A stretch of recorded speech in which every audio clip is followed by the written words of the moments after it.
Fala galera, tudo bem? Na rodada tripla desse domingo, muita coisa aconteceu na Euro e eu vou destacar nesse vídeo aqui um aspecto tático que é dos mais interessantes, pelo menos foi um ponto que me chamou bastante atenção, que é a questão envolvendo o posicionamento, a função do Alaba na seleção da Áustria. A Áustria venceu a Macedônia do Norte, a vitória por 3-1, os gols foram sair só na reta final, os gols da vitória em si, né? Foi, claro, um jogo também marcado por alguns personagens, por exemplo, o Pandev tinha que ser ele mesmo, como o grande herói que é da seleção da Macedônia, já tinha sido o cara, além de ser o jogador mais importante da história mesmo da seleção, também com toda a trajetória que tem, o gol e o fato de ter sido protagonista na classificação inédita para a Euro e agora fazendo o primeiro gol também, por mais que tenha sido um lance de uma lambança da defesa da Áustria, que permitiu o gol da Macedônia do Norte, que entrou no jogo dessa forma. Mas não é nem esse o ponto principal aqui. O Pandev escreveu mais uma etapa, um capítulo muito interessante na história do futebol do país, na própria Euro dessa edição. Mas vamos falar sobre a questão do posicionamento do Alaba, porque isso me chamou bastante atenção e porque acabou sendo determinante também. A gente muitas vezes fala sobre funções, mecanismos coletivos, funções, características individuais, sistemas diferentes com três zagueiros que podem significar ideias diferentes e formas diferentes de avançar, então a ideia de progredir no campo. Naturalmente a Áustria, ao enfrentar a Macedônia do Norte, teria a necessidade e a iniciativa, então passaria muito pela forma como a Áustria tentaria jogar para abrir espaços, para progredir, para criar, para chegar ao campo de ataque. E é claro que a grande peça, o grande nome da seleção da Áustria é o Alaba. Ele é o principal jogador. E o Alaba é um jogador extremamente versátil, e tantas vezes a gente já falou sobre isso. Então, ele já jogou como meio-campista, como meia mais avançado, como meia aberto, como lateral esquerdo, como zagueiro. Dá para esperar de tudo um pouco vindo do Alaba, desde o início da carreira dele é assim, né? Jogando em diferentes posições. Só que dessa vez, na estreia da Áustria na Euro, eu diria que foi até um pouco surpreendente o fato dele ter sido o zagueiro central num trio de zaga, por conta de algumas características coletivas aí também e escolhas por parte do próprio treinador também. Então até usando o campinho para falar um pouco sobre esses mecanismos, porque acho que 2 dos 3 gols da Áustria nascem ilustram muito bem, simbolizam os caminhos ofensivos que a Áustria buscava dentro da partida. Um no primeiro tempo, outro já no segundo tempo, quando a Alaba sai da faixa central da zaga, né, e passa a jogar como um zagueiro pela esquerda. Isso pode ser um pequeno detalhe, ou pode parecer um pequeno detalhe, mas quando a gente fala de ocupação de determinadas posições com funções específicas que dependem de características individuais, isso é muito interessante e casa muito com essa ideia aqui, de como certas valências são mais ou menos importantes para que determinadas estratégias funcionem. Por quê? Por que eu estou falando sobre isso? A Áustria teve, na sua formação, o Alaba como zagueiro central, à direita o Dragovic, depois o Linhart entra no segundo tempo, à esquerda o Hinteregger. Esse era o trio de zaga da seleção da Áustria, com Lainer numa ala, Ulmer na outra ala, por dentro, Schlager como meio-campista mais passador da distribuição à frente do trio de zaga, à esquerda o Sabitzer, à direita o Laimer.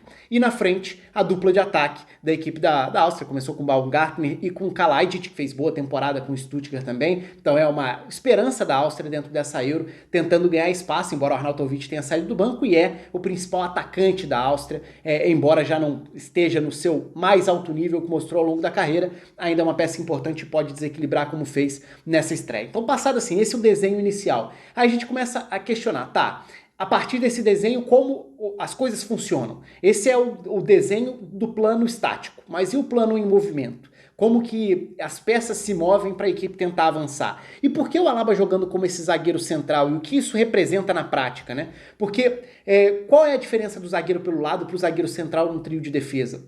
Se a gente quiser resumir aqui em alguns aspectos, o Alaba centralizado traria consequências com e sem a bola. Com a bola, em tese a bola vai passar mais por ele, ele vai ser o termômetro da distribuição, ele vai orientar as saídas de bola como o zagueiro passador. Então tudo vai passar por ele, ele foi o líder de passes da partida, até aí nenhuma surpresa também. Mas o jogo vai iniciar por ele e como ele está na faixa central, seja por qual for o lado que o time vai construir, geralmente ele é que vai orientar, distribuir, ele vai fazer esse papel de rodar de um lado para o outro. Naturalmente a Áustria vai buscar mais o lado esquerdo, por alguns aspectos, 2 nomes principalmente. O Hinteregger, como zagueiro pela esquerda. O Hinteregger é um zagueiro de bom passe, fez uma boa temporada no Eintracht Frankfurt, sendo um zagueiro que constrói e que acha passes que rompem, que quebram linhas, que fazem o time avançar. O Eintracht Frankfurt fez uma boa temporada na Bundesliga, embora tenha caído na reta final, mas justamente tendo um bom ataque que construía muito a partir dos 3 zagueiros. E o Hinteregger teve momentos muito bons na construção, embora as características sejam diferentes das do Alaba, eu vou chegar lá.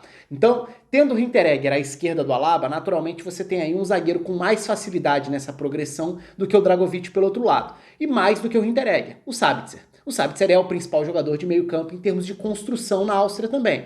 E ele, como meio campista à esquerda, seria naturalmente o foco para tentar avançar. Então o caminho estava mais ou menos desenhado aí. Vai começar com a Alaba, vai passar pelo Hinteregger, vai chegar ao Sabitzer. E esse tende a ser o caminho da Áustria para chegar ao campo de ataque. Mas com as peças, com o funcionamento, quais são as ideias aí coletivas? Uma delas, os alas vão jogar bem abertos e bem espetados. Então o Ulmer, que é o ala pela esquerda, vai se posicionar como um ponta pela esquerda. Ele vai empurrar para trás a Macedônia, não vou nem colocar no campinho a Macedônia do Norte nesse caso, para falar especificamente sobre a Áustria, mas a Macedônia do Norte jogava com uma linha com 5 na defesa, então a ideia era ter o Ulmer empurrando para trás essa marcação e já se posicionando lá na ponta. Isso liberaria um espaço para que o Hinteregger subindo por dentro permitisse que o Sabitzer abrisse. Então o Sabitzer puxa do centro para a esquerda para sair de uma área mais congestionada, já que o ala do adversário está recuado para marcar esses avanços do Ulmer. Por dentro vai gerar algum espaço para o Sabitzer abrir e receber. Feito esse movimento, né, essa sequência de movimentos, o Hinteregger se projeta, o Sabitzer abre, o Ulmer está espetado, a Áustria avança pelo lado esquerdo, tá, mas ainda está distante do gol. E como vai ser a tentativa de achar uma definição para jogadas? De uma maneira geral, com inversões mais longas que vão tentar encontrar não só as duas referências por dentro, os 2 atacantes, aliás, nesse caso já tem um terceiro que é o Ulmer bem espetado na ponta esquerda, e passa a ter também o ala pela direita atacando a ponta e entrando em diagonal. No caso, o Lainer. E como sai o primeiro gol da Áustria? Exatamente assim. Sabitzer recebendo pela faixa esquerda do campo, tendo um pouco mais de tempo para observar o jogo e a partir dele uma busca por um lançamento, por uma inversão, por um passe longo que possa explorar os homens de frente e que possa aproveitar essa diagonal do ala que está espetado na ponta e que vai atacar a segunda trave. Então a ideia é justamente congestionar a primeira linha adversária com os 2 atacantes mais os alas e colocar o Sabitzer no jogo como esse lançador pelo lado ali do campo. Ou seja, saindo da faixa mais congestionada, que é a faixa central. Ok, então esse é um caminho, está bem desenhado essa estrutura de jogo, essa ideia está muito definida. Pode não ser o bastante, afinal de contas a gente está falando de um estilo de jogo que vai depender muito das bolas mais diretas, dos lançamentos, e nem sempre isso vai funcionar. E aí a gente começa a questionar, então ter o Alaba como esse cara do primeiro passe, ainda que ele participe muito do jogo, mas numa faixa muito distante de onde ele pode fazer mais a diferença, num time que ele é a principal referência técnica, faz sentido? É suficiente? É um desperdício? Tudo vai ter prós e contras aí. Qual que é um outro aspecto do Alaba jogando centralizado nesse trio de zaga? Num jogo em que a Áustria vai ocupar um pouco mais o campo de ataque, vai ter mais a bola, o Alaba acaba sendo, dos 3 zagueiros, quem tem a maior capacidade de recomposição, de corrida para trás, de compensação de ataques em profundidade. Ou seja, para tentar parar os contra-ataques adversários, na transição defensiva, ele é quem tem a maior mobilidade dos 3. Entre ele, Dragovic e Hinteregger, ele é o jogador que pode fazer essas compensações. Então, acabou que ele, em alguns momentos, consegue evitar contra-ataques da Macedônia do Norte por fazer esses deslocamentos. Ele cobre uma área grande, embora com a bola nem tanto, sem a bola ele cobre uma área maior para recuperar e recomeçar. Então o jogo passava muito pelo Alaba por ali. O que é algo interessante, se a gente lembrar, por exemplo, voltando um pouco no tempo, a ideia do líbero no futebol era a ideia justamente de ter um armador jogando com liberdade para voltar e receber entre os zagueiros ou atrás dos zagueiros, mas ao mesmo tempo ter a facilidade para conduzir e para ir à frente para virar um volante, um meio, um armador.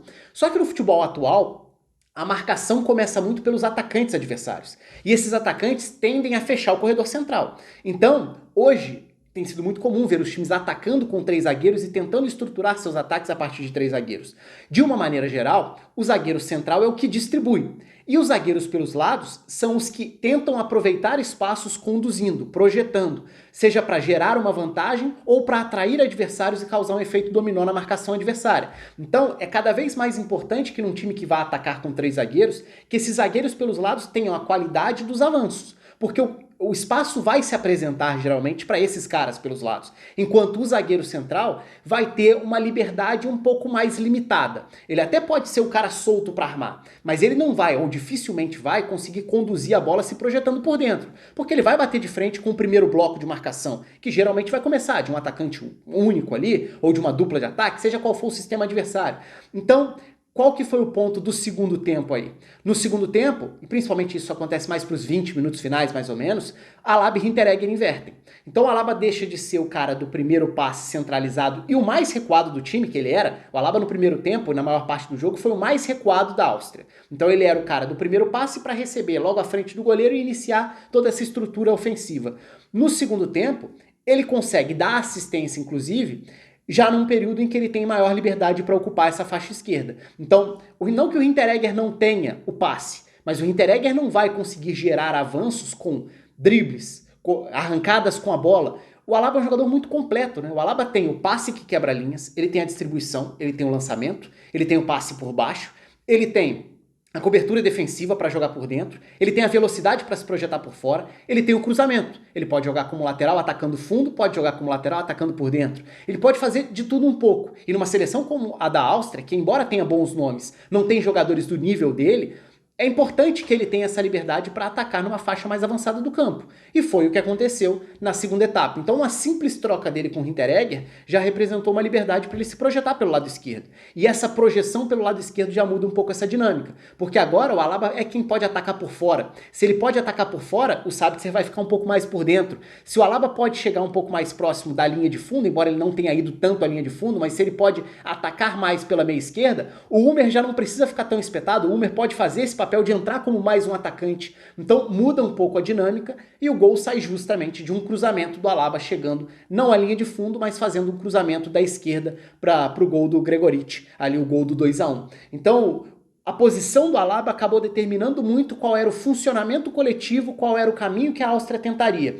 O caminho inicial gerou o primeiro gol, mas foi um caminho relativamente limitado. Não foi suficiente para a Áustria conseguir criar mais, para a Áustria, não digo nem se impor, mas para a Áustria ter um maior volume de chances claras. E principalmente extrair mais do seu principal jogador. Porque o Alaba pode ser mais do que apenas, entre aspas, por mais que seja importante ter um primeiro passador de qualidade, talvez a Áustria possa ter no próprio Hinteregger um primeiro passe. E aí para o Alaba poder ter uma segunda altura do campo, essa liberdade para se projetar, para passar que seja de trás, mas para chegar à frente, para buscar uma armação de jogadas mais próximo da área adversária, porque ali ele pode causar mais estrago e pode criar mais para a seleção da Áustria que precisa dele. Então foram dois comportamentos diferentes nos dois tempos, um durou 60 minutos, o outro mais ou menos 30 minutos, até um pouco menos, mas o Alaba acabou sendo um termômetro dessa vitória da Áustria para cima da Macedônia do Norte. O espaço está aberto aí, tem muito assunto na Euro, eu não vou conseguir fazer vídeo sobre cada um dos jogos, então eu vou selecionando alguns assuntos específicos para a gente falar aqui ao longo dos dias de Euro, afinal de contas tem uma maratona de jogos, inclusive com alguns vídeos postados em horários mais alternativos aqui no canal.